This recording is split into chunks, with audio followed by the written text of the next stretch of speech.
Hey friends, if you wish to remote wipe your Windows laptop, then please watch this video.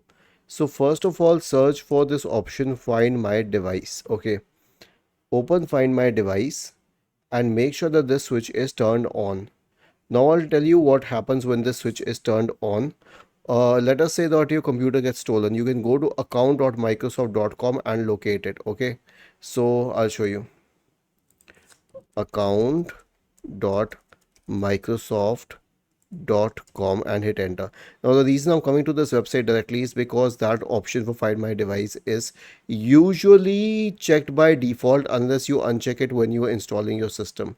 Okay, so go to devices. Okay, and let us say that this is the problematic device. So this is my own computer. Okay, this is a 15-inch laptop. I don't know where it is right now. I can find the device. Okay, I can click on this and I can even remove the device. So once I remove the device, or I can lock the device. Okay, when I lock the device, uh no one will be able to access it easily. Okay, I can simply lock this device and enter the message which is shown on the screen, and then no one will be able to access the device. Or I'll tell you a better thing to do. Right, your system is locked, simply click on remove device. Okay, and then you can remove the device. Was this helpful?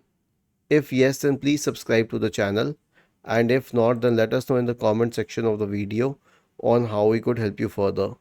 Thank you for watching this video and have a nice day.